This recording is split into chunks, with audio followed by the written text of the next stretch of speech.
Halo teman-teman semuanya, kembali lagi di Tanya Trading. Selamat pagi teman-teman semuanya, kita kembali lagi membahas kondisi market di hari ini. Sebelum kita mulai, seperti biasa kita lihat terlebih dahulu mengenai Bitcoin halving akan dimulai kapan. Diprediksi dari laman Watcher Guru, Bitcoin halving akan terjadi di tanggal 20 April 2024 atau sekitar 78 hari lagi. Ya, tanggal ini bukan tanggal pasti teman-teman, tapi hanya tanggal prediksi terjadinya halving. Oke teman-teman, kita coba cek update terbaru dari Bitcoin atau dari cryptocurrency, apakah ada berita yang cukup penting. Kita cek seperti biasa di halaman Watcher Guru. Yang pertama ada update dari CEO PayPal ya. Saat ini PayPal sedang memecat 2.500 karyawannya. Dan ini ada kutipan video dari CEO PayPal-nya bahwa dia akan mengejutkan dunia ya. Maksud dari mengejutkan dunia ternyata memecat 2.500 karyawannya. Ya, ini adalah komentar dari si Thasos Max ini. Ya, kita nggak tahu apa yang dimaksud dengan shocking the world itu. Tapi ternyata mereka atau PayPal ini mengagetkan karyawan mereka. Yang pastinya ya. Selanjutnya ada update dari bilioner bernama Tim Draper yang mengatakan bahwa pemerintah Amerika akhirnya menyadari bahwa Bitcoin sebenarnya baik untuk semua orang. Ya, memang kalau kita lihat teman-teman, akhir-akhir ini tanggapan dari pemerintah US ya, terutama SEC saat ini sudah mulai menerima Bitcoin ya, mulai dari menerima ETF kemarin, ETF Bitcoin, dan juga saat ini sedang pengajuan Ethereum ETF milik BlackRock.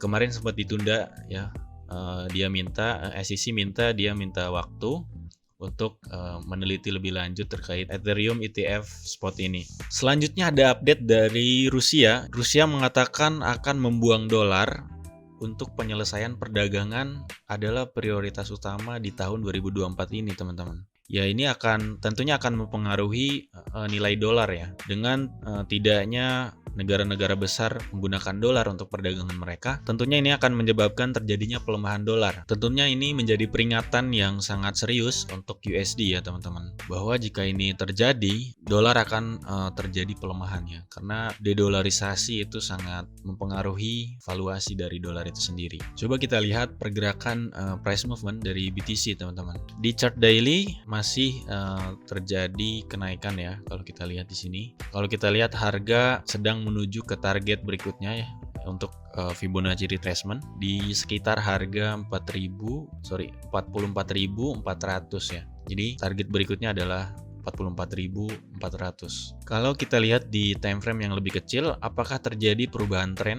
Kalau kita lihat belum membentuk lower high. Untuk lower high sudah membentuk, tetapi belum membentuk banyak lower low ya. Kalau kita identifikasi, memang di sini shadow high-nya, ini kan shadow nih.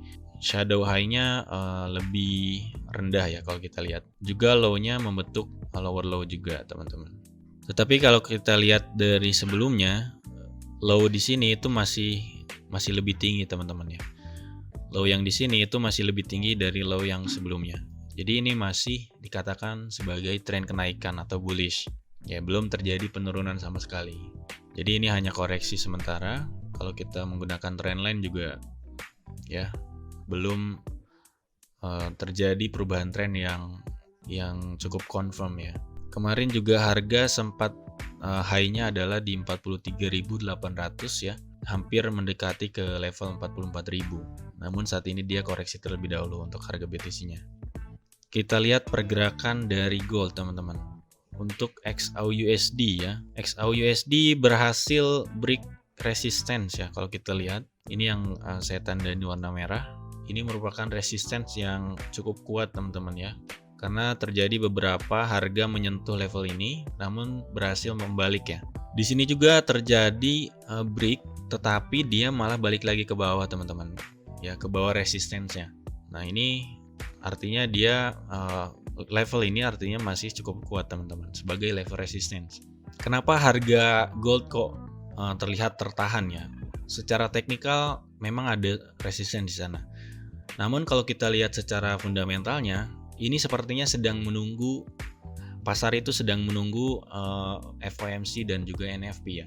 Karena di hari Kamis dini hari akan ada rilis data dari FOMC statement, yaitu keputusan suku bunga, dan juga di hari Jumatnya yaitu ada NFP teman-teman ya, di Jumat malam di tanggal 2 Februari ya akan ada NFP, dan kemungkinan ini tidak diundur ya, kan biasanya kalau terlalu dekat ke awal bulan gitu, terlalu dekat itu biasanya dimundurkan.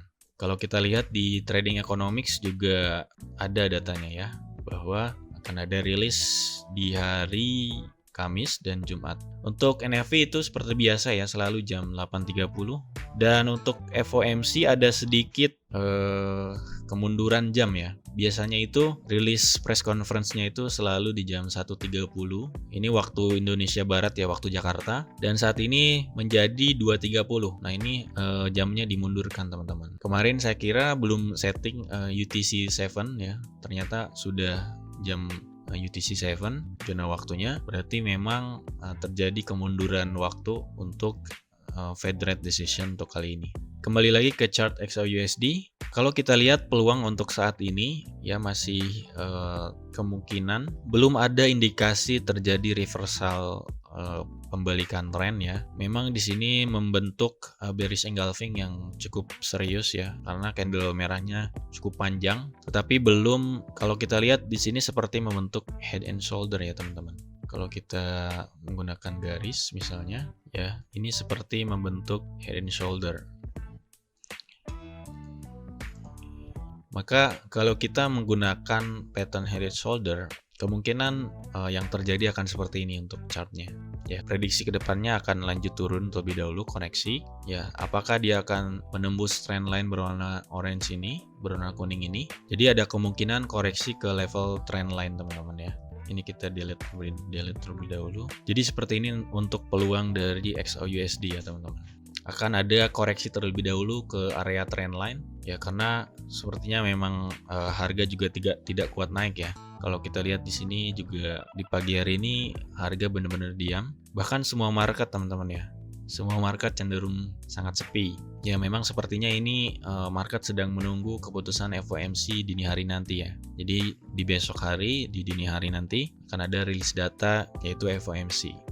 Bagaimana untuk pergerakan Euro USD ya? Ini masih menggunakan Fibonacci retracement dan harga saat ini masih tertahan di level minus 27% teman-teman ya. Kalau saya lihat dari pergerakannya, ini lebih cenderung ke penurunan ya. Jadi saya lebih yakin bahwa harga akan lebih memilih untuk turun ya. Karena kalau kita lihat dari patternnya, ini membentuk lower high dan juga lower low ya. Tapi di sini memang ada sedikit perubahan tren minor, seperti ingin melakukan pembalikan tren ya. Jika ini terjadi, misalnya harga naik ya sampai level 0% Fibonacci retracement, artinya ini akan lebih tinggi dari high yang sebelumnya yang ini, dan kemungkinan memang akan terjadi kenaikan. Market Euro juga tentunya sedang menunggu keputusan suku bunga dari The Fed ya, makanya harganya cenderung sepi juga ya. Tetapi kalau secara teknikal ini akan cenderung melakukan pelemahan untuk Euro USD ini. Oke teman-teman, saya kira demikian untuk update dari BTC, Euro dan juga XAUUSD. Jangan lupa like dan juga komen jika teman-teman ada pertanyaan atau request mengenai pair yang ingin dibahas. Dan jangan lupa subscribe agar teman-teman tidak ketinggalan video update setiap harinya. Sampai jumpa di video berikutnya.